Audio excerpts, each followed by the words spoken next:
Hey guys, how's it going? Today we want to walk around the garden and give you some updates. We're here like mid to late June. I actually just filmed a container tour this morning because we were given the gift of an overcast day. It is kind of blustery though, so I'm hoping the wind stays like relatively slow for a little while. Anyway, it's just nice when the sun's not glaring off of everything. It kind of washes colors out and such. So anyway, we wanted to start right here by the chicken coop and give you a look at how things are filling in. I really like this area this year. I think it's really pretty. At this point of the season, I'm happy I didn't remove the daylilies. I threatened to do it every single year, but they look so pretty during their first flush of blooms. Those are the variety called Going Bananas. And then we've just got a jumble of really pretty things in here. Lemon coral sedum is a winner. It's a winner everywhere we've put it this year.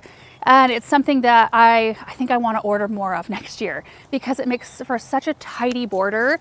You know, and I like the look of super petunias kind of spilling over into the gravel and such as well. But sometimes I want that clean kind of line. And I know Aaron loves that, loves that a lot. The interesting thing about the lemon coral this year, not so much here, but in other spots, is that it is blooming. And it's a pretty little bloom. It's like this little spray of yellow flowers.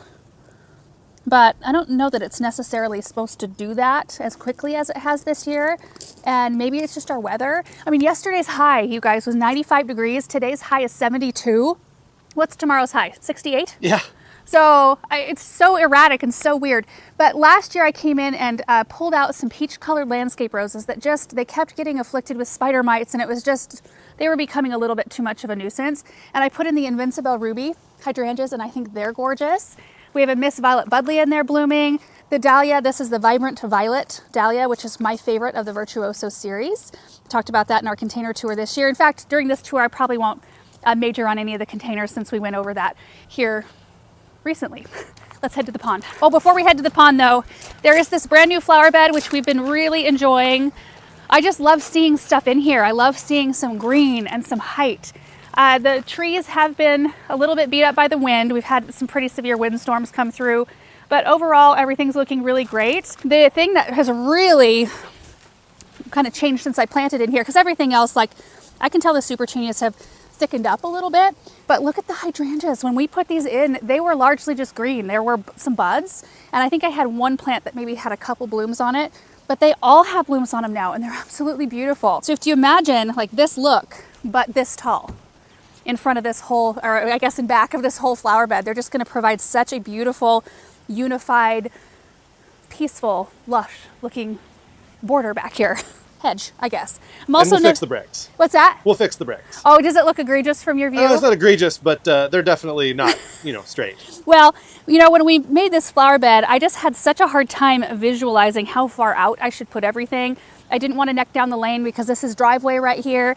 And so putting the bricks down, even just loose like I did, just was very helpful. It made it to where I was able to measure the distance for the boxwoods, which these are some of the new varieties from Proven Winners coming out next year from the new gen line. These are called, I think these are the Independence. And then I've got two of the Freedoms, which get a little bit bigger on the back end.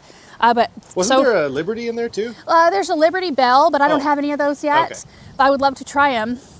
Proven Winners. I would love to try that variety, but these are just, they're so beautiful. And I want to say that they have put on some new growth since we planted them. They look like it to me. They're just a really thick leaf, real waxy, shiny, and beautiful. All right.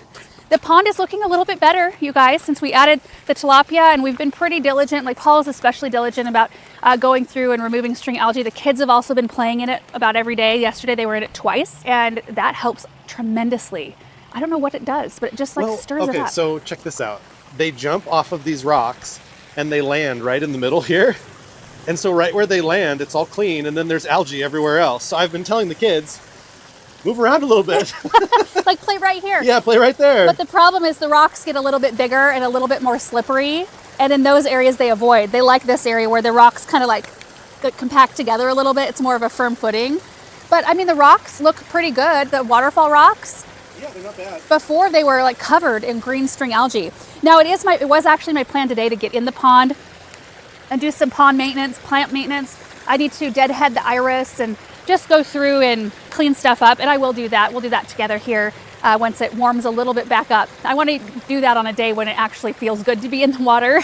But I was just telling Aaron last night, this is a new variety, and I can't remember the name of it, of Campanula, and it's awesome. This one I planted last year, and it is just, there's a weed in this one. It is just gorgeous. Is it like white clips or? Do they stay about that size or do they get bigger? They'll spread out a little bit, but they're not like an aggressive ground cover or anything. They're just more of this little dainty, sort of really color-packed plant. And there's tons of buds still. I mean, just loads of buds in this plant. There's a purple version too, and I can't remember where I planted those. But if they perform like these, then that'll be awesome. Okay, the hardy water lilies are just doing great. Look at this. I do, like this is another one I want to get in and, you know, groom off the yellow and tattered leaves, but I love the colors of these flowers. That's like a sunset. And then that beautiful, like creamy lemon color is so beautiful. You can see some fish in there. Oh, here, oh, that one just jumped. Before we get too far, I do want to pop out and show you the front of this berm because the coreopsis in particular have come into their own. These were some of the plants we put in when the Dream Stream team was still here, and they were just little itty bitty things. And we put in the Rockin' Blue Suede Shoes Salvia as kind of a, oh, here it is. See, I knew it was somewhere. Yeah. Those are a little bit more small, but they're full of buds. So we'll see, but that's a pretty color, isn't it? Well, anyway, the coreopsis is such a sunny, happy looking thing. Kind of want more of those. Can't remember the name of them. I probably said what it is in the tour of the plants when we were done. But I mean, just look at this whole area. It's just filling in so beautifully. We did have the little faucet. There was a hose faucet here and like a pipe for a hose link. We had that removed and buried. So now I just need to do something with this. We paint that maybe? Paint it yeah, black? I don't really want to paint a lot of ours, but I think this is a good contender because I don't really want to cover it with mulch. Well, we need to get in it and clean out the filters from time to time. So you don't want to bury it. Yeah. Other ones in our flower beds seem to be a little bit more tucked away for the most part, but this one's kind of like, you know, real visible. And I don't want to, I mean, these will grow over it a little bit, but I don't want to cover it completely for that reason, so we can get in and access what's in there.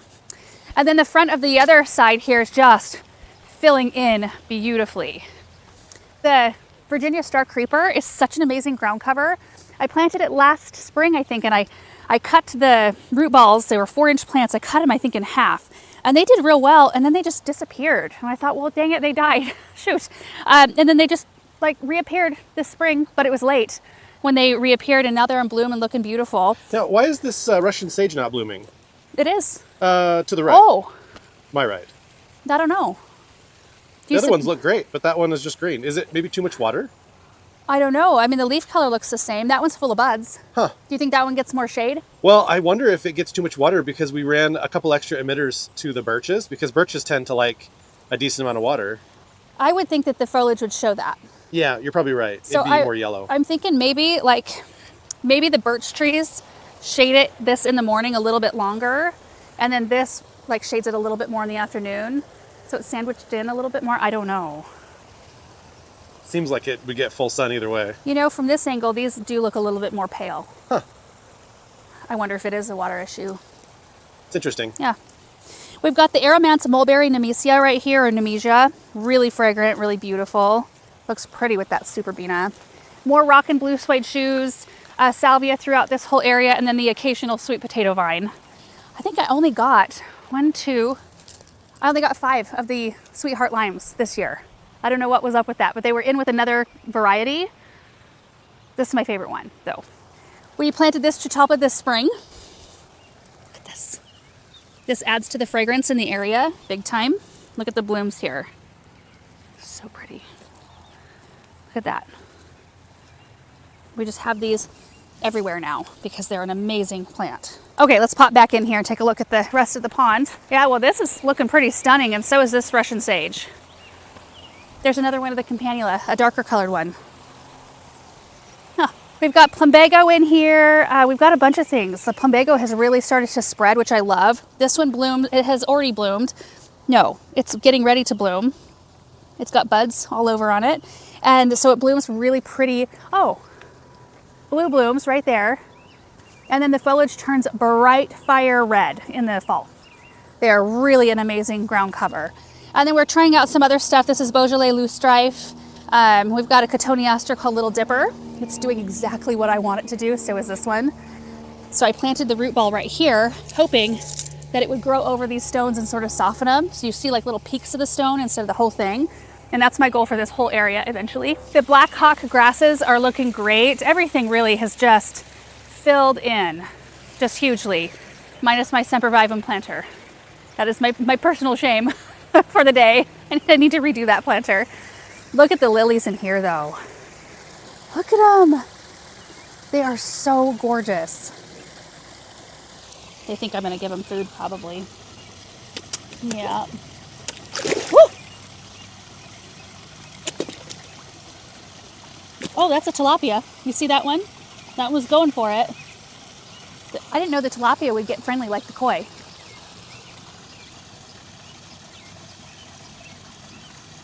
I think they're getting smart now. They know I don't have food. I love the way it's looking up above here. It really, things have matured and really have filled in, like the Grollo sumac right there that's hugged the rock and it's kind of grown underneath it. Isn't that amazing? And then the Jacqueline Hillier elm right up there. My parents have one of those in their garden and it is absolutely fantastic. I probably need to get in there though and do some selective pruning because I want to have exposed trunks on the bottom and have it be like a multi-trunked small tree in the end.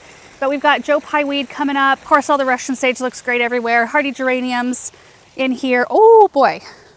We've got a dry rudbeckia. Ooh, and maybe a dry dogwood, possibly. I wonder if it's just the wind. Well, now that's not just the wind because you've got other ones right next to it. I think we might have a drip issue right here. We'll have to take care of that later. Right in here, we've got the chamomile that we started from seed last spring and planted it out here, and I love it. I almost think it would be beautiful just to like mass the chamomile along here. Miss Violet Buddleia. And we've worked on planting a few things out here. We've got the Cupid's Dart and then some of the foxglove that we started from seed in here. See, this one looks like it's a little dry too. And then we planted a few chaste trees last year, and this spring I thought that they had died. It's kind of like the Chatalpa thing. When we very first had planted the El Nino Chatalpas, I didn't realize that it just takes them forever to come out of dormancy. Either that or they come out of dormancy at the very base of the plant and you cut them down and then it keeps them smaller in colder climates. So that may be what this chaste tree is going to do. I think this is the blue diddley chaste tree, and it's just full of buds. So this will be a really pretty blue colored bloom when they do come out and bloom. I think I would like to, before we head over here, I want to head back to the high tunnels and take a look in that area. We just got a load of plants in yesterday. There's a lot going on back there. You know, on the way back to the high tunnels, there's quite a lot of other things to look at. I do want to talk about this project that we have upcoming back here that we've brought you along for up to this point, but we have planted some really nice things in this area. We planted up this new little, perennial sort of area, and there's a few annuals in there. We've got some pulmonaria planted at the base of the spruce. We planted some oak leaf hydrangeas in here. It's just a really pretty view, I think, through this area. We should talk about what we want to do with the little seating area back here. Yeah, and I may have mentioned it in a video before when I was planting the hydrangeas, but I think we're going to take out like up to this rock and carve this whole section out, probably back into here, and have like a little stack stone wall built right in here, and then have a little seating area. Because we found that this area, because it's directly under the canopy of this tree, stays shaded for quite a lot of the day. It's a really pleasant place to sit, and the kids love to play right here, especially. It's the most shallow part of the pond, which is great. But we kind of wanted two seating areas anyway. We intended on putting just a bench right here, but that's not going to do. It needs to be big enough to where we've got comfortable furniture in here where it makes you want to sit for a while. And that way we can enjoy this half of the pond / dream stream, and then we've got the other seating area for the other side. It's a really pretty view sitting here because you get to see the Hartley. Yeah, it really is. And the sound of the water. And I think I would only need to move two plants. I think I'll need to move the Montana moss and this viburnum right here. Which honestly, this viburnum would probably be happy to be moved out from all the shade right here. So, one of these days. First, we have to tackle this project, which, Aaron, it's going to start, what, the 30th? Mm-hmm. So right at the end of this month, we are going to start in with this project. So we'll be continuing on with the walkways, which we already did a video walking you through the whole, how we're going to form up everything, where the lawn will be, where flower beds will be, and all of that. So I'm very much so looking forward to that being done, and all of this, you know, just stuff being picked up and covering over the powder dirt with things. I have enjoyed having these trees. I don't know if that Leyland cypress is going to survive. Yeah, we've had them look like that before though. We have. This one's looking pretty sketch though. It's soft. It looks super brown, but it's soft still.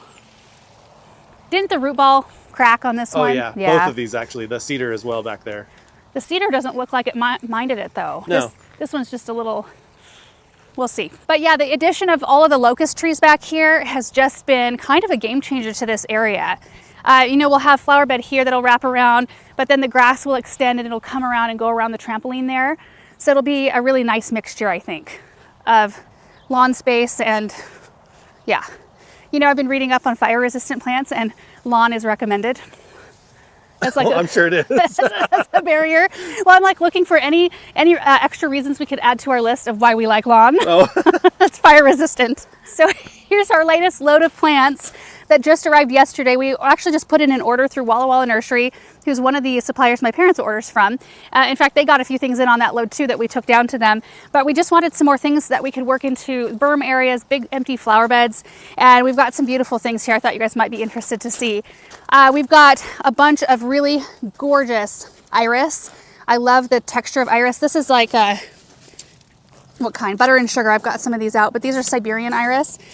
So they don't tend to brown. The foliage doesn't brown like a bearded irises does.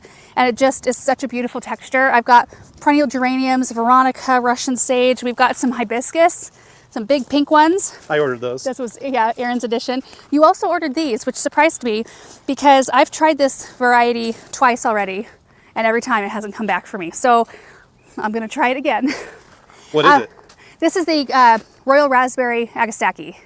It's a beautiful plant, and I like the foliage, just the foliage. I mean, the blooms are pretty too, but yeah, we'll see. You know of what the problem was though? What? So you gave me what plants you wanted. Yeah. And then when I placed the order, they had photos of all the blooms for each thing. Mm-hmm. And I'll tell you what, it makes it hard when you're going through, like, I want this one, and this one, and this one, and this one. So funny, because I don't order with blooms. I order by botanical name.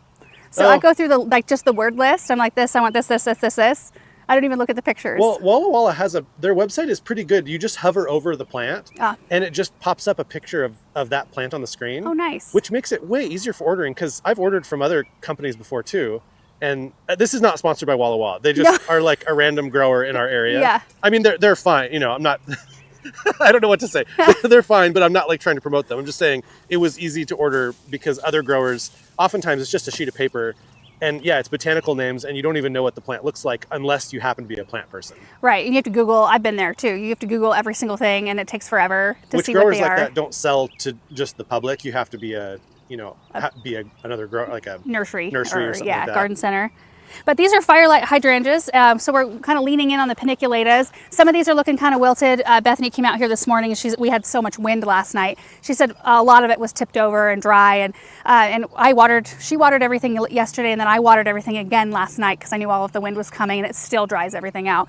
These are quickfire fabs, which has been one of my favorite varieties of paniculata. These look like they're a little on the yellow side, so we'll see. That's kind of a weird. Firelights look a lot darker green. This is a Celtic Pride Siberian cypress.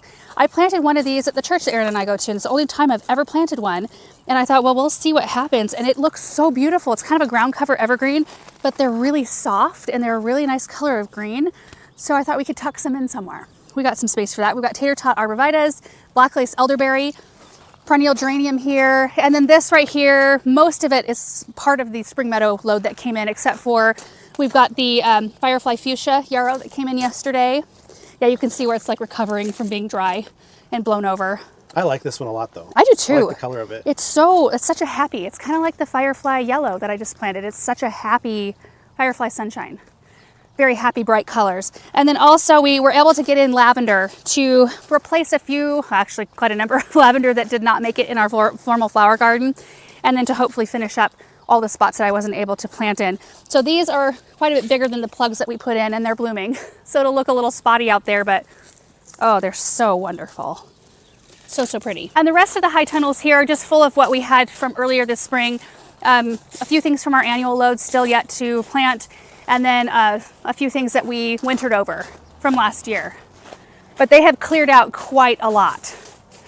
Like before there was no room anywhere, and now we've got holes and room, and we've also kind of cleaned up this area. We had a ton of stuff out here just in rows, and we've been able to clean up and move a lot of it in and or get it out into the garden. So just thought you guys might like to see back here. Not a lot of new stuff has gone on in terms of planting except for the big trees back here. So let's head to the parterre. So starting right here in the back of the chicken coop flower bed, we planted some Rockin' Deep Purple Salvia, some Stratosphere, no, I think this is pink, either Pink Pickety or Stratosphere White. I think it's Stratosphere White, Gara, Lemon Coral Sedum. It's just a really bright, fresh blend. Starting about here, I need to retool this whole thing. I need to, I'm gonna get rid of the Baptisia back here. It struggles with iron deficiency every year here. Which I've actually put a lot of iron on it. I don't know, I just feel like I'm done. Yeah. I'm done with this plant right here. This tree was struggling a little bit too. There was more yellow in it before. It's doing a little better now. It looks a lot better. We were hitting the whole area pretty hard with the chelated iron. Which surprises me because you can see too on our crabapple, which I'm going to leave the crabapple, but I'm going to get rid of the Baptisia and I'm going to relocate the lamb's ear. That'll probably be a project this fall because I love lamb's ear and I want to keep it. But you can see like the new growth on the crabapple, like this spot right here, there's something wrong. Yeah. Like it's extra high pH right here. But the rest of the tree looks really good, while it usually looks more yellow. So I think whatever you're doing is working. It just needs maybe a little bit more. Yeah, stay on it. Yeah, the parterre looks really good, I think. I really have been enjoying this kind of shift in color palette. It's very different for me using a red like this, but it's the Virtuoso Classy Carmine Dahlia and the Unplugged So Blue Salvia. And we need to weed it. I mean, there's a lot of areas I could get in here. Look at this. This purslane is just everywhere. It almost kind of, I don't know, kind of blends in. A little bit, thankfully. But I've really enjoyed it. It's not like I would probably do red in here every year, but I feel like it's kind of opened my eyes up to, I don't, looking for that specific color of red. It's not a really hot red. It's got a little bit more of a cool tone to it, especially when the flowers first open. And so I don't know, it's just a really fun, different The Sweet thing. Romance lavender is looking good. It really is. I love this whole area. I remember feeling a little bit like, oh, is this the right thing to put back here? And I absolutely think it is. I love the way this whole thing turned out. And it'll be fun once this is a little bit more of a hedge. Oh, are you sneaking on me? Yeah, I was. What are you doing? What you doing, babe? All the containers back here have been really fun this year as well. We've got some really neat ones. Well, I talked about this in the container tour, all of these. So we'll gloss past them, but I've really been enjoying them quite a lot. Julia Child rose trees that we planted early this spring have really done well. I need to deadhead them at this point, but they have really kind of like balanced the area. When you stand back far enough, you can see these and then the pair on the other side, and I really like that. And I love, these are the Freedom variety of New Gen Boxwood, and I love them along this path. And the goal is to have them be large spheres in the end. They grow like 3 by 3, so they'll probably at maturity, like if I don't ever shear them, they'd probably be like halfway along the brick, which is perfect. So we can kind of keep them in a really like beautiful spherical shape. And I'm almost thinking we repeat this look along this pathway. Some incredible sunflowers, looking great. Ooh, also look at the view to the golden rain tree. Isn't that beautiful? It's the messiest tree you could ever plant in your garden, and it was here when we moved here, but I wouldn't trade it for anything else. I think it's just so spectacular. Now, I think that we're actually a little bit happy that this spot has taken a while, because we were just talking about this morning, we need to pick up the stones here. This project will happen after the backside of the Dream Stream. We need to eliminate that walkway, and it needs to be right here, because we've had people over too, where people come through here, walk through the grass. This is where they want to walk. They want to walk right here to the Hartley. Nobody ever goes and uses the stones over there. And so using a space for a little while before you commit to hardscape, it's kind of a good idea sometimes when you're not sure what the flow is going to be like. So I think we'll have a smaller walkway here. We'll eliminate that. And then we will probably have one right in here still that leads you to the fireplace. And if we repeated the boxwoods along here, I think that would be a really nice look. And then we back it with really abundant, more cottagey looking things. I also think we have room for another tree, like right in here, and then one on the other side. Maybe not the same tree, but just something for a bit more vertical interest. We need to replace this evergreen. I planted this evergreen this year and I loved it, but I think it's pretty much dead. Paul ran drip to it immediately after I planted it. There is a little bit of life, and you can see there's a hose running to it. Bethany's been slow, like giving it a slow trickle of water. It's a zone 7 anyway, so maybe it saved me the heartbreak of like limping it along for a couple of years and then having a winter take it out.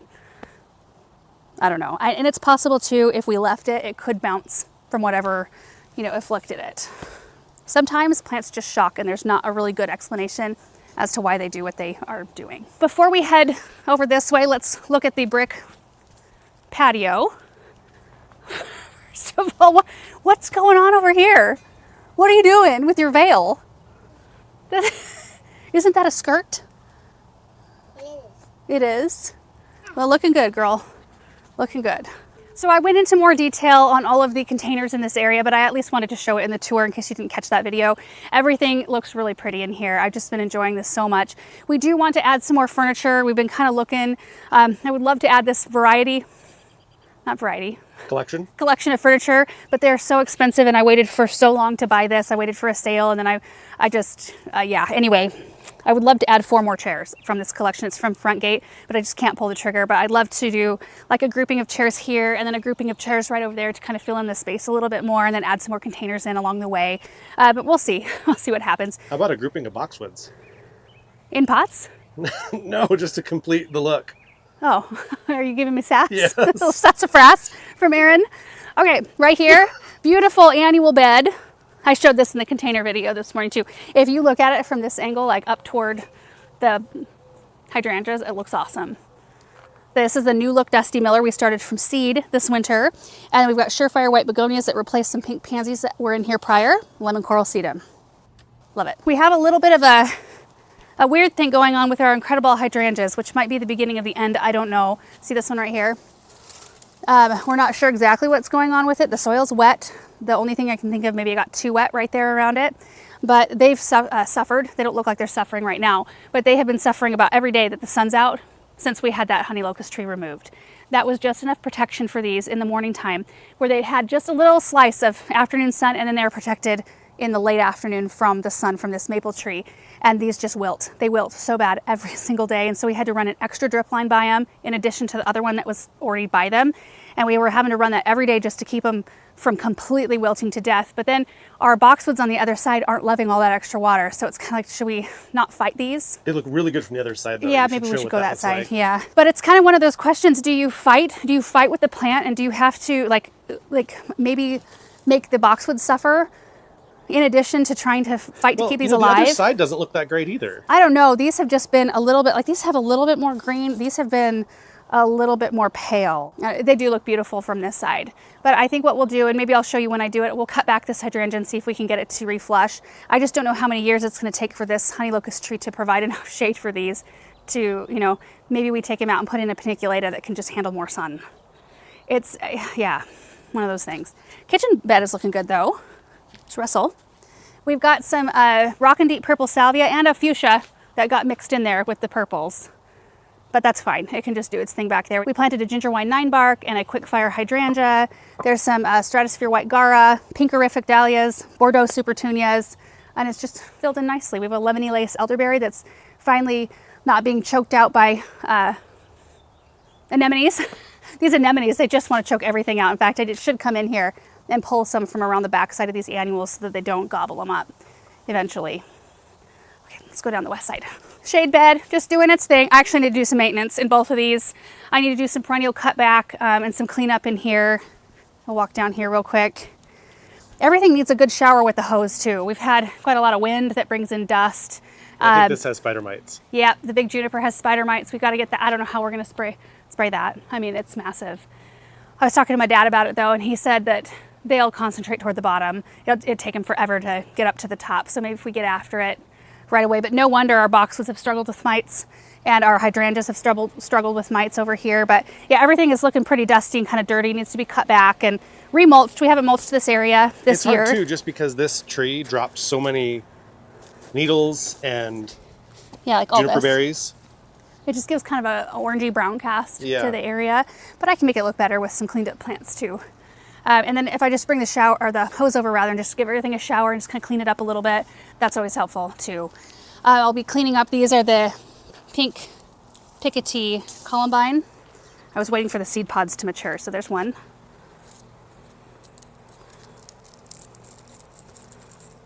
You get so many seeds from each seed pod. I just wanted to fill in this area. But I'll pick all of these and save all of the seed from these. Okay, I want to go back down the west side this way. Sorry if it seems like we bounce around a lot. We never know what the best path is. We talk about it at the beginning of every tour video, like which direction should we go, and we end up kind of bouncing around. Sweet Romance lavender, this hedge is 7 years old, and we've also got a gara that has seeded itself in there. from a previous planting. I can't remember what the name of these hibiscus are, but not super impressed with these containers at all. I'm like this close to wanting to pull them a little bit. This is my first experience with hibiscus. I don't know that hibiscus and superbells are a really good pair because I think hibiscus needs more water than superbells does. So we give the hibiscus enough water and then it makes the superbells pale out in their leaves. So They only get they get around 10 minutes of water per day. well, that shouldn't be too much. No, I wouldn't think so. I don't know, but we'll see. I mean, we haven't had like weeks and weeks of consistent heat yet, so that could be contributing. See what happens. Raised beds are going well. I just planted some zinnias in here the other day and they're already popping through. We've got carrots and peppers, tomatoes, peas still. We've got some quartet rainbow stock and lysianthus, bachelor's buttons that I love. I think once these are all done blooming, I will pull the ones from the pathway. We'll leave all the ones in the bed, but I'll pull these. I just kind of let them do their thing because I love it and I think they're beautiful. We've got some blue wheat we just seeded maybe about a week ago, so up about 4 inches or so. Garlic, peas need to come out at this point. And then the west side, I've done a little bit of cut back in here. We've cut back Nepeta. I've done a bunch of deadheading, but still a bunch of deadheading needs to happen. These are the Royal Jubilee David Austins right here. There's one that's pretty. The rest need to be cleaned up a bit. Just a lot to do this time of year, and we've been really like the watering and making sure that we keep everything like dripped in, and as I get so many things planted, that's a full-time job, making sure everything's staying alive in the way of that. So the deadheading maintenance comes second to that sort of stuff. We've got some, they're not pink potion, are they pink potion? Okay, looks like it. Veronica, is that the right name? I don't know if that's the right name, but they just started to bloom looking really pretty. I need to cut back ladies' mantles still, but we got our salvia cut back in here. Iris is pretty much deadheaded. I could clean up some hardy geraniums, but this is a time of year too where I can look and see what colors I have and what colors I need. Like I've got some space back in here where I can plant some things. I've got some space up front where I could tuck some new things as well. We're just like, I don't know, we're kind of past that first glorious flush of summer. And now we're gonna kind of go into the dog days a little bit where we need to refine and clean up and deadhead, and then it'll flush back into really pretty bloom. Right back over here, we've got some Daisy May. Daisies right here. These have been here since the Moon Garden days. Yeah. And they've been great. They're so pretty. And that looks fake, doesn't it? It really does. They're just a really phenomenal perennial. White Wands Veronica has been in bloom for quite a long time, but the pollinators love this plant more than about anything else in our garden. It's amazing. We should pop right over here real quick and then head through the south garden, do you think? Sure. Okay. So we're kind of on the east side of the house. I wanted to show you a few things over here before we head out to the other part of the garden. We planted this shade garden up maybe like 3 years ago. Maybe 2 years ago. I haven't added a lot to it, but I've been really happy with how things are doing. The hostas look really good. These were so spindly when I planted them, and I honestly can't even remember the name of. This is an oak leaf hydrangea, but look at the blooms close up here, and you should show these. The bloom panicles, first of all, are massive. They're huge. And I want to say it's like snowflake or snowstorm or something like that. But I've been really happy with how they look, and the heucherellas look great. Right in this area, we've got some beautiful hostas. Erin, can you help me remember what the name of this is? Love Story? Is it Love Story or or Miss America? It might be Miss America. I don't know, one of the two. We'll put it on the screen. Just beautiful, especially from this angle. If you look in here, you can see the Japanese maple, that's a red dragon, and then the hostas, more oak leaf. Those are Gatsby pink oak leaf hydrangeas, which are doing great. This container, which I talked about in this morning's container video, I love it. It's such a striking look. And then in the Persephone garden, we've got the Surefire rose begonias, which are doing great. You can see a little bit more of the oak leaf, which I think those could use some iron as well, Erin. Oh, yeah. Yeah. But the phlox are just starting to bloom. We've got the opalescence phlox in here, and then we've got the ultraviolet to the left. It looks so cleaned up not to have those boxwoods behind. I know. We'll take a look from the other side, but I did want to show off your grass real quick because the grass has been a game changer over here. It looks so good. And you seem to be pretty happy with it, Oh, right? yeah, I mean, it's so pretty. I mean, it's got the initial weeds and stuff that any new area that you've worked up. I mean, I'm noticing a big crop of weeds in that east barn flower bed because it's a newly worked up area. Yep. We've tilled it. And so anytime you have an area like that, it just kind of brings up weed seeds to the surface. And so you deal with that, but this isn't nearly as bad. It's like our front lawn. Do you remember that? Oh, yeah. Oh, the weeds that came up in that area, they were insane. This looks amazing. And the bricks look great. The maples look great. You can see through to my pumpkins out there. Erin got the tractor out and mowed all the weeds down. We've got sunflowers real close and corn and potatoes and some other random artichokes and random flowers out there. It's just a fun spot. And then this is the flower bed that we just worked on. A couple days ago, we got it done. Pulled out that weird wing of boxwood and mulched the area, cleaned it up, fixed some drip issues. I staked up some trees. Yeah, it makes me so excited to see this. And I think next week we're going to go shopping for a couple evergreens. I want to plant one specifically right up here, right here, so that it hides all this hose link flim flam. Although we could put this lower, couldn't we? We could take this off the top of this and put a little, so at least we could lower it by like this much. It probably won't matter though once you start planting things. It'll just disappear. You're probably right. You know, there's one advantage to having them taller, and it's usually easier to pull the hose out because they usually end up with stuff all the way around them. So if it's higher, it's just less likely to rake on top of plants that are around them. So maybe we keep it and we plant some kind of evergreen so that especially from the lane view, you don't see all of this. I would like that, I think. Let's go all the way over there. This flower bed is gorgeous. I love it. This is something that I would repeat again. The Suncredible sunflowers, Rockin' Blue suede shoes, salvia, and Super Tuna Vista bubblegum. It's a super simple pairing, but I think it's really striking and effective, and those bright colors look very good together to me. I really like it. We are gonna do brick border here one day. You want me to do it, Aaron? How many years have you said that? Well, do you want me to go ahead and do it? Just like on the east side of the barn? No. I'm capable. Yeah, for are. sure. Okay, South Garden. We're gonna kind of probably zoom through here because I'm sure this is a super long tour. And we have done some cutback out here, some deadheading, but there's still a lot that needs to be done. So let's just focus on this side first. Things are looking great. The echinacea are starting to bloom. Nepeta right here needs to be cut back, but there's still a little bit of color, so I'm never in a huge hurry to do it. Some years I just skip it altogether. Most years? Wait. Every year? I don't know if I like his attitude today. Ginger wine 9 bark. I'm saving this spot because I would like to have some kind of something right here. Because honestly, well, if I moved this grass, maybe if I moved this grass here, there's a vista from the walkway across the grass pathway to about right here. Well, the grass is kind of the vista. But if I did some kind of small fountain or statue or pot that kind of... When are you ever facing that way? When you walk out from that walkway. But you never walk the other... You always walk into it. No. You never come out, right? No, I don't think so. Okay. I don't know. Either way, I was kind of saving this space because I thought something more hardscape-esque would look good out here. But we've got some real pretty Veronica starting to bloom. Look at this. Oh, this is a weed. This is not a plant that I want in here. Shame. Okay. Oh, and this one too. My goodness. See, if you just wait long enough, you can spot them real easy. And then they're easier to pull than when they're little itty bitty ones. Hardy geraniums in here. We've got this Procumbens blue spruce has done really well. I'm really happy with this one. It's supposed to grow like 10 feet wide. So I'm hoping it does. I'm hoping it kind of grows out at the base of these Rise Up Amberness roses, which I love. And we've got more Nepeta that needs to be cut back, Artemisia that needs to be cut back. There's not a tremendous amount over here. We did plant some annuals recently, but they look pretty much the same. The hydrangeas are actually looking a lot better They are. than they did. Yeah, these are the Invincibelle rubies. And it was really the first 3 we planted that were struggling so much with a iron deficiency. And you guys must be on it with the chelated iron. Because, Well, for these anyway. yeah, they are looking so much better.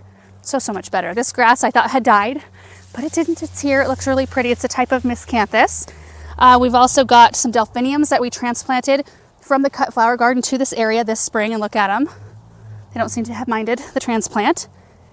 We've got a Durvella Kodiak Fresh, which is supposed to be this bright color, but I do think it would benefit from a little bit of protection in the afternoon because it does want to burn a little bit. A little bit of burn on its leaves, but Do we need a big tree over here? well, you remember I had you out here the other day because I was going to plant a crabapple right here. We need a bigger tree. That's what we decided. Yeah. That it needs to be more of a shade tree sort of situation, which means this pine's going to have to move, which means I can't flank the walkway with another one of those skinny spruces, which is fine. But we do need vertical and more shade right here for sure. I've got some of the James Britannia I had left over and we popped it right here to see how it would do in the landscape. And then on the other side of the walkway, we've got a bunch of bubblegum, which I love. I think it's really pretty right here. And I did this right here as an annual bed because I wasn't sure how we were going to direct the stone pathway that's coming out over here. But after having this like this, I wonder if we just bring that stone pathway right in front of these pots, Aaron, and straight out and over. Yeah. I mean, that way you get access to all the berries and it won't come out like at some random spot and then how do you get to this bed? Yeah. You know? So maybe this bed is perfectly fine. And we take this, which I've got some blackberry starts right here, but we take this and just, you know, maybe like right here, we take up these stones and then kind of redirect it a little bit more straight and come straight toward you.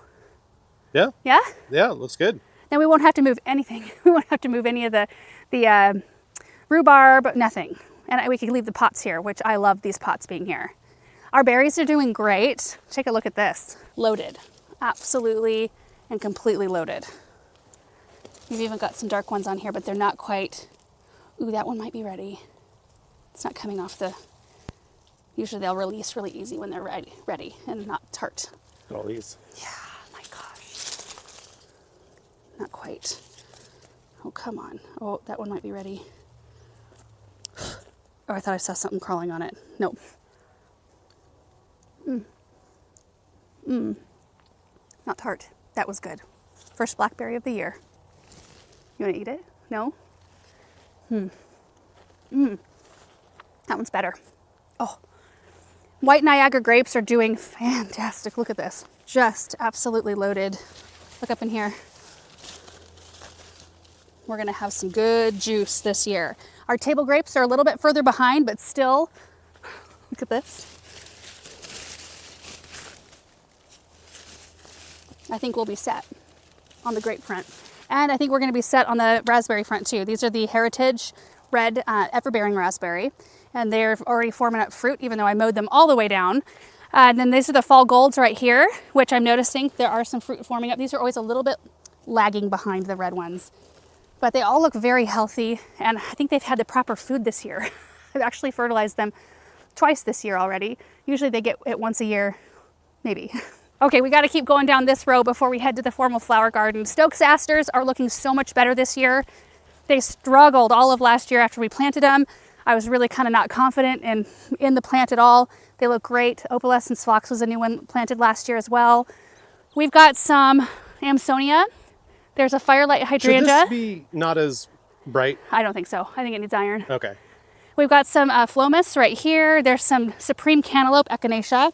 I don't like most double Echinacea, but I like this one. I think these are really pretty. I just don't think double Echinacea are as pretty when they're spent. The other ones, like the Echinacea purpurea, like the classic coneflower or white swan, something like that, they have more of a clean seed head and they look prettier, I think, through the winter. Let's see. Should we go down this way? There's some really beautiful things in here. Yellow twig dogwood. This is a blue chip junior buddleia. More nepeta. We've got some white echinacea. This is Heliopsis Tuscan sun right here. Some Russian sage that's just starting to possibly open up. Got some buds, some blooms open. Ooh, here comes the breeze. Now we just recently planted up a bunch of annuals in here and I am excited to have this all mulched. That'll make it look really pretty. The container with our 2026, do you remember the name of this recipe? You know, I don't. We'll put it on the screen. I showed this container in this morning's walkabout, but Looks good. it does look good. I couldn't remember the name at that point either. So coming down through this area, it's starting to fill in. We've got some Retro Echinops, I think is what it's called. Anyway, we started them from seed, totem pole, panicums in there. There's Quickfire Hydrangea, a new Supertunia for next year. Supertunia something, kind of an orchid pink color. Oh, Bethany just came through here. This morning I was through here and saw that these needed to be deadheaded, so she just came through and did it. Oh, I love it. So Flavorette Honey Apricot roses, highly recommend this rose. So these are kind of on their way out, but look at how many roses per stem. I did a reel where I showed 3 stems cut from this plant and how beautiful of a bouquet it made just with 3 stems. They're backed by the Agastaki, Anise hyssop. And then in this space here, we've got some foxglove we started from seed, which are looking better. I need to get in there, groom off some yellow leaves, but we've got room for something. I think I would like something purple blooming in here. These are the El Nino Chitalpas right here. These are the ones that I always think are dead, and they're not. We just have to cut them way back. We've got some beautiful hollyhocks just in bloom. And then we've got a lot to do in this area, and I think this tree is dead. I think it's dead. We lose a lot of trees around here. We do. This area is really hard. I mean, like literally, the ground is so hard in this area. So Paul came out here. This is an Indian magic crabapple, and this is like the one in your parents' backyard, or their old backyard, I guess at this point. And I love the tree so much, and I would like to have that variety back here still. But Paul came in here and did some investigating because I thought, well, is the drip plugged? Like, what's going on? And none of us really noticed it till it was a little bit far gone. And so he came in and kind of widened the drip out. He said the soil was wet, like it was not wet, it was moist. So it was getting moisture. So I don't know, like how long do you leave something like this? I don't know. I mean, at this point, I think you pull it. Well, I was looking at the branches and I do think it's like, you can tell, you can see the desiccation. It's starting to pucker and wrinkle. And usually when you see that, like... Did we plant it too deep? No, I don't think so because I can see the flare. I can see it right here. Yeah. You know? So I don't know, weird sometimes. Okay, and we're gonna kind of shoot out from back behind the area we were just in. We did plant some currants this spring and they're doing great. And then we've got the formal flower garden. Oh, the fountain's not on. Yeah, I unplugged it last night because we got a lot of wind. That's true. Well, all the quadrants look the same, so I'll just show you one. I am loving this mix. And I wonder if there's a way we can keep the annuals this size. I don't think it's possible because I think if I came in and like cut it back, you would lose blooms for a while, but I think it would just want to explode again. This is perfect. Plain the Blue Salvia, Super Tunia Mini Vista Plum Veined. It's such a beautiful combination. I would love this in a pot. Like the salvia as a centerpiece with that Super Tunia around it. So pleasing to look at. We just recently planted the Sweet Romance Lavender. So you can see like right here, there's a few areas where, I don't know, I could cut them back and see what happens. But I think what my plan is going to be is to come along and replace anything that looks like this with the new ones I just showed you back by the high tunnels. I think I'm gonna pop these in some soil though, in the back, and just give them some time and they'll probably come back. A few of them looked a little sketch when I planted them, and I did it anyway, put them in anyway because it's a place marker. I had all the measuring equipment out that day and I didn't want to have to bring it back out. So I thought as long as there's something there, I'll know exactly where to plant a new one if I need to. So that quadrant in the back corner is doing the worst in terms of lavender loss. But I think it's going to be a glorious look once they've all filled in and have done their thing. They're so, so pretty. The lindens are doing great as well. We should go look at the strawberries. Aren't these awesome, these strawberry beds? They've kind of gone through a little bit of a lull. Like we had a huge crop. Well, for first year plants, a huge crop. And now they've sent up a bunch more stems with blooms. We might find a few red ones in here. Here's one that's starting to get a little bit more red. But we've got these two beds are seascapes, which are an everbearing, and then these three are everbearing as well. And then the other three beds are June bearing, so those are done for the season. So we're really only going to be harvesting from 5 of the beds, 5 of the 8 throughout the whole season. Here's one, so pretty. We've harvested some big ones out of here too this year already. I've actually been out here twice when the drip turned on. Like I was planting the lavender at one of the times, and I was planting a corner, some Stardiva scovola over there when the drip turned on, and this bed right here keeps popping a drip tape. Oh. Right here. And I get it on as tight as I can, and I keep forgetting to tell anybody. Anyway, it just shoots water like into the other bed. So like it's just watering something else down the way, but anyway, we'll see what happens. Everything else has been solid. Oh, so fun. We do have a Bathsheba climbing rose right here. I love this right here. We dug this up from the north garden before the pond was installed and moved it out here. It's doing great. Our bagged apples are doing wonderfully. Now, I wonder if you can, there's a robin's nest in here. And I was able to put my phone over the nest to get a picture of 4 little blue eggs. And then the other day I got a picture of the little babies in there, and the kids are just in love. I wonder if you could get up there high enough, Aaron. I don't think the mama's in there right now. I don't see her. I think I hear her. Yeah. You see anything? Oh, I guess you can't see. No, I can't. Yeah, hopefully that's pointed at him. I think we're upsetting her though. I can see her. She's up in that locust tree looking at us, and it looks like she has a worm in her mouth. So let's get out of here. She has to know by this time that we mean no harm. The kids want to check on that all the time, and I won't let them, but about once a day. So we'll take a look at these apples right here. I've been checking them because I think I got to the bagging a little bit late. I read up, and I think they recommend you bag the apples when they're about 1/2 to 3/4 inch in size, and they were a little bit bigger when I bagged them. So I've had to take a couple of bags off where I've noticed some worm damage, but not very many. So I think we got after it early enough on most of these, because what those moths do is they lay the eggs like on the stem area, somewhere right around in there. Then the eggs hatch, and then they crawl down into the apple and use the apple as their source of food. So if you can get to it soon enough before they lay those eggs, then we're good to go. I was thinking I could maybe find one that had some worm damage. But I've been pretty diligent about checking all of these. Oh no, here's one. Okay, so this is one I bagged. So there was eggs on that one already. So we just get rid of that. But most of these look pretty darn clean. It's a really fun experiment. Okay, let's cruise through the loop here. The annuals are looking great. Look at this, Superbena Violet Ice, Carolee Petite Pink Gara. I did plant some Agastaki in here.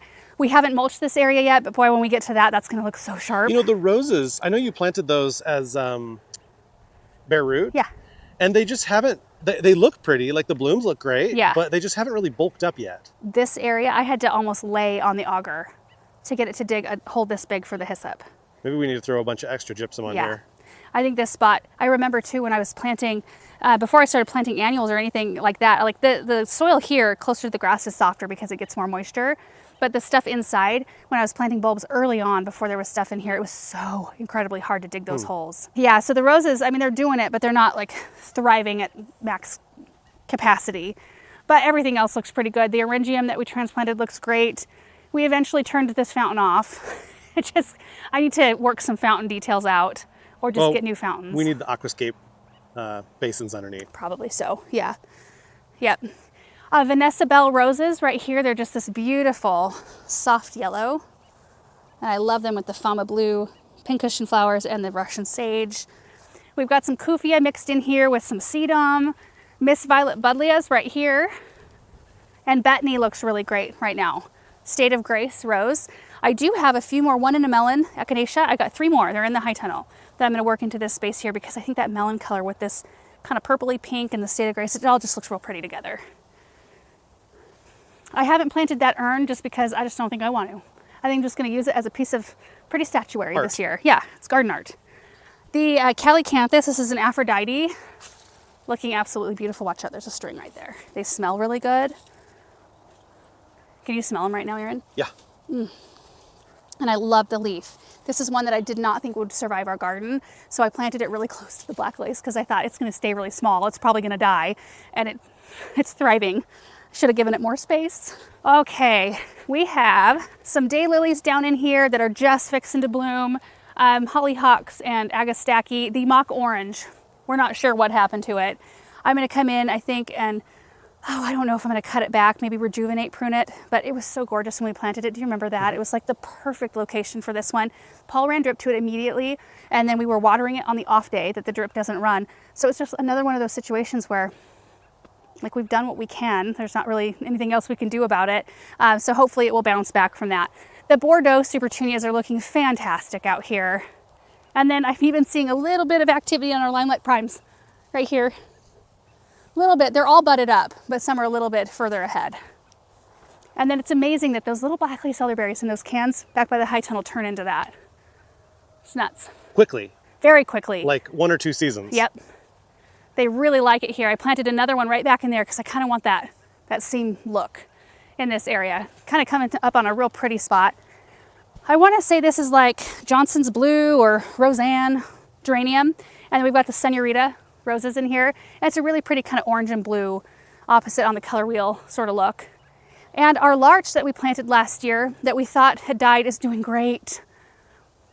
We planted it when it was really hot and it's clearly in full sun when the sun is out, and it just fried. But I'm glad we left it. I'm amazed this year actually how many things looked really horrible last fall or even this spring. Yeah. Like a lot of our spruces looked like they were on death's door. Right. And then they just came back. Yep. And they look great now. Yep. Fama pincushion flowers all started from seed. The swallowtail butterflies absolutely adore this plant. I'm surprised they're actually not out. Maybe it's the weather today, but Maybe too windy. it could be, I don't know. But I love this plant so much. And they're in bloom like this all season. You don't have to deadhead them. This is what they look like when they're done blooming. It's actually a really pretty texture to add into a cut flower arrangement. Beautiful. We've got daylilies about ready to bloom. These are like a smoky mauve and dark burgundy, so they kind of look real pretty with this forest pansy red bud. Agastaki looking great. Oh, and look at this chitalpa. I think this is the one we had to cut all the way to the ground. And it's shot up all of this in one season. We just keep stopping at every single chitalpa. Just because they're awesome. Now, this one I noticed is a little weak. And maybe that's because it had to be all the way down, like the wind has kind of taken out a couple branches, and like that one would have eventually wilted all the way and died because it was disconnected enough from the main stem. But I just find their growth just so kind of spectacular that they can do that. Invincibelle ruby hydrangeas from our, I mean, they're not looking awesome, but there's blooms. They were from our containers up in the Versailles Persephone garden area, repurposed. We've got rue that looked gorgeous. We need to cut that back. We've already cut this salvia back and it's coming along for its second bloom. The all dressed up roses look great.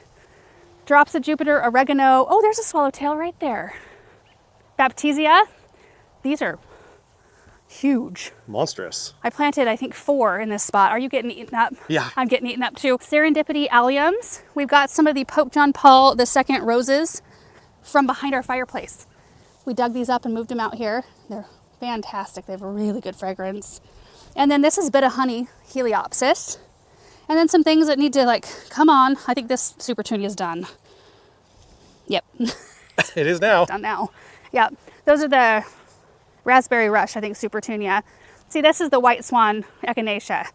I think if I had to rate Echinacea varieties, Echinacea purpurea would be my favorite, and then the White Swan would be my second favorite. They're easy to grow, and they look pretty all the time. And then we've got kind of this new area. We got this popcorn viburnum. It's looking, see, this is what our larch did. Sometimes you just have to live with it for a year, which is kind of a bummer when it's along your main driveway. And like I've driven by it several times and thought, I'm just gonna like put something else there because I can't look at it for this year. But if we just hang on, it will be okay and it'll be fine next year. But we've got a beautiful blend of plants here. The new, were they the Powerball hydrangeas, I think is what they were called. They're paniculata. And then we've got the Pickety Pink Gara, which looks so good. It was so like spindly when I planted it. It looks so good. Plain the blue salvia and then the sparkling amethyst Superbena kind of around the exterior edge. And we planted these birch trees this spring too. So all of this stuff is new in this section. And then these right here are the Heartstrings Coreopsis, which is a new one. This is an annual or perennial? That's perennial. Oh. Yeah. So I think I need to put something white next to it because then we'll graduate into our pinks and that's got a little bit more red in it. All right, so let's go around this section. Now this is the geranium I was recently talking about. So I dug these up and transplanted them from the north garden where the pond now is. They were in a location like on the back side of, on the north side of a fence and also like surrounded by other things that were shading them. So they were about this tall. They were growing and that's where they'd max out. They were real pretty. And I thought, well, they'd be perfect for the edge of the border out here. So I dug them up and moved them out. Like they look like this one right here all the time. Apparently, when this one gets sun all day long, this is what it does. And so it turns into an absolute shrub right at the edge of the border. So it looks improperly placed. I'm gonna have to move these. They're real pretty, but I'm gonna have to move them. Because at first they were a really great blend with our Veronica right in here, and now they're just kind of overtaking. We've got some pufferfish hydrangeas throughout here, which this is their best year yet. When I planted them, it was super late in the season and they were all burned and looked kind of bad. Look at the growth on the pine. Yeah, it's so crazy, isn't it? Yeah, the pines love it out here. They really do. We've got some Agastache and some annuals, a lemon squeeze, nope. That's a Desert Plains Pennisetum right there. And then look at our smoke bush that we did a rejuvenation prune to. Looks so much better. I know, I just think I'll just do that every year. Like no matter what. Yeah. I'll just cut it down to the ground and let it be a smaller shrub. We've got some echinacea in here, a mixture of pink and white swan, and then some more geraniums. And I'm happy with how this spruce is looking. I think this is like a moonstone or something like that. And it was kind of starting to, you know how they get that kind of purple cast? And then they start dropping needles. It was doing that, especially on this side, even before we planted it. And I got it in the ground and it kind of like went a little further down that path and then it stopped and it's looking really good and it had some really good new growth on it this spring, looking very icy blue and gorgeous. If the camera is shaking, it's because I'm trying to dodge mosquitoes over here. Yeah, the mosquitoes in just this area are the worst on our entire property. Well, we were out on the gator, was it last night, and had four mosquitoes. I looked down and there's 4 on my ankle. We've got some echinacea in here that look really pretty. I can't remember the variety name, but look at those. They're so unique looking. I think I got those down at my parents' garden center. They look really pretty with the pink geranium, which I do think could use some iron as well. Midnight Masquerade Penstemon was just in full peak bloom like a couple days ago. And so we're gonna get close to a Still shear looks back. pretty good even when it goes out of bloom. You know, it really does. And It's got an interesting look. Especially once it's lost all of its spent blooms, the seed heads that are left behind look really pretty in flower arrangements and they look really pretty in the flower bed. So sometimes we don't even shear them back. What are you gonna do right here? some kind of structure. And flower beds, and then maybe like the pondless waterfall or something out here. But I got to land on a structure that I like. That's hard. I did find one that I liked. Do you remember the price tag on it? Oh yeah, what was it, like 50,000 or Yeah, something stupid? I found a metal gazebo. I thought that is beautiful. I would love that. So I looked it up, and I expected like 10 or 12,000. You know, which that's steep. $56,000. No, I can't put that in. Okay, our forest pansy's looking pretty good. What about just putting another Hartley back here? Oh my gosh. Yeah, why not, Erin? Yeah. We've got more echinacea. The Niagara Falls panicum are awesome. Look at those. And they get 4 feet by 4 feet. When they send up their bloom stalks, I mean, they'll get this big this season. They're just so bold and so beautiful in their color. I just love it. They're so pretty. We've got some real nice, this is Yellow Brick Road sedum right here. Some salvia that's been cut back. Right around here, we just planted some paired roses. So they're on the small side. We've got agastaki. We've got some reminiscent coral roses around here, which need to be deadheaded, but you get a sense of how they grow here. And you can see a more fresh looking one right here. Get rid of that in the middle. There you go. It's a really pretty one. I need to shear up our lollipop. These are like a triple decker juniper right here. It's kind of turning into A upright. single decker? Yeah. White wands veronica, more echinacea, keeping that space empty. But we have planted like the mock orange, and we've got a Centaura double blue lilac going. This is a Rivers Purple Beach, that another one we thought had died, remember, last year? Yeah. And it came back beautifully. The one in the Dirtlands came back too. It did. That was looking like Like that was death. dead. Yeah. This is a new annual sort of experiment area. This looks great. Do you like this? Yeah, I like that a lot. So this is a Delta called, I think, Silver River.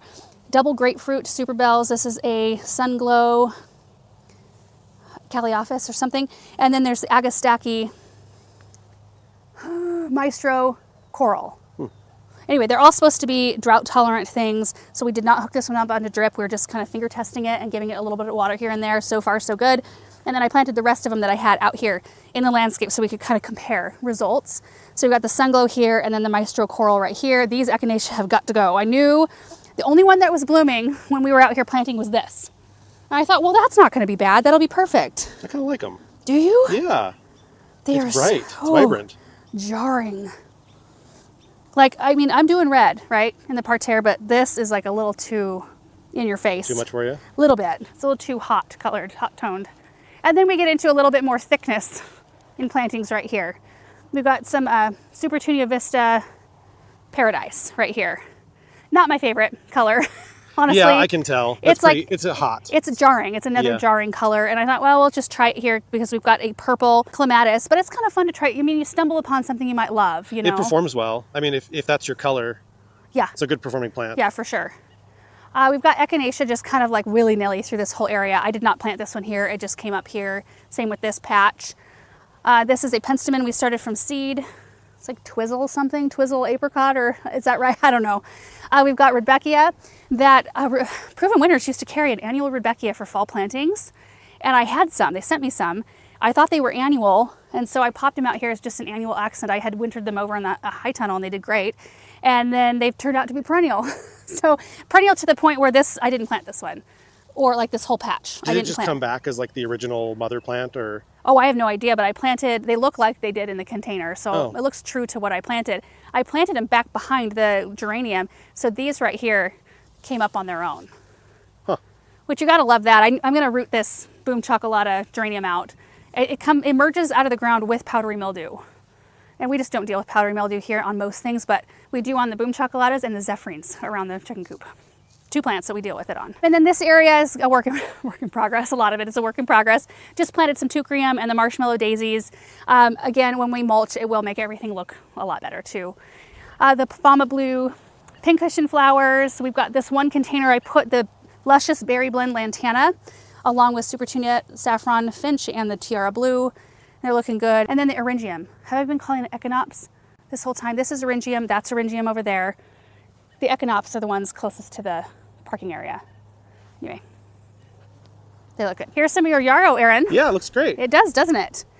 Now, this area, I just talked about it, and I think the video that went out either, maybe it's going out tomorrow, maybe it went out today. I would like to, where there's a pathway right in front of me, I think I'd like to start another pathway Oh yeah, it's a great idea. right here. Have an arbor, so we've got some vertical interest right here.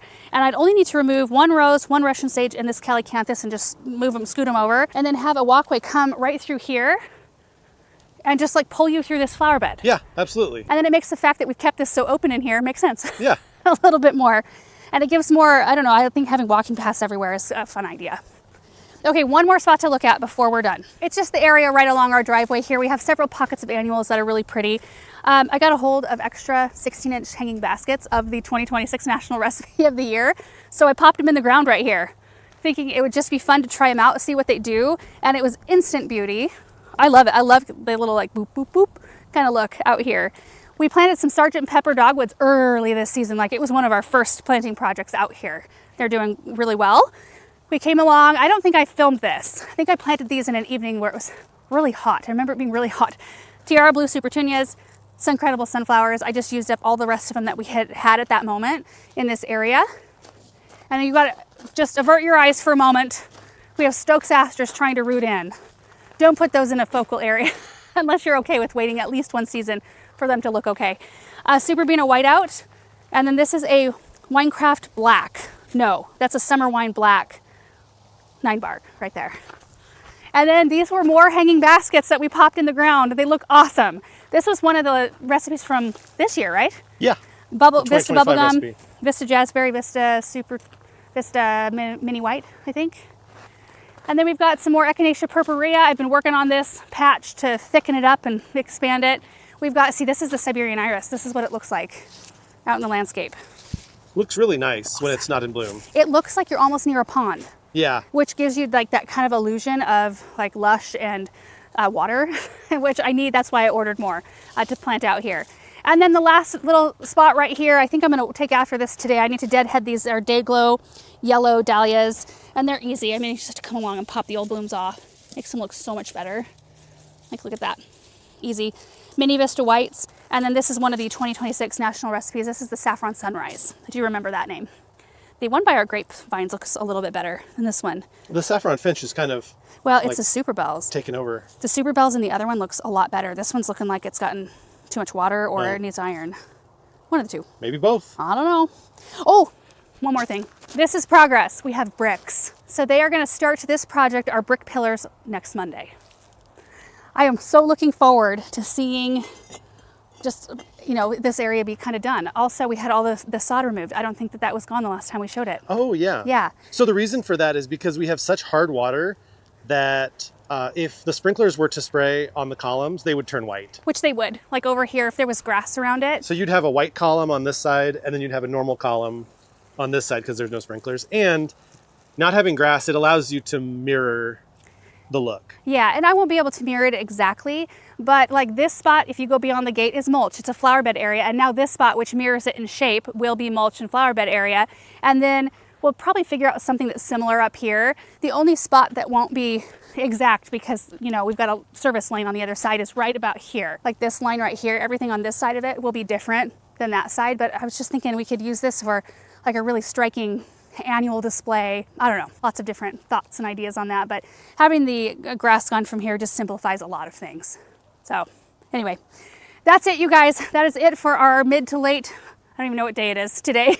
I need to look, but mid to late June garden tour. Things are doing pretty well, but you can see the maintenance stuff that we still need to tackle, and we'll be working on that over the next, well, forever. It's just a revolving kind of project door, I guess. So anyway, thank you guys so much for watching, and we will see you in the next one. Bye.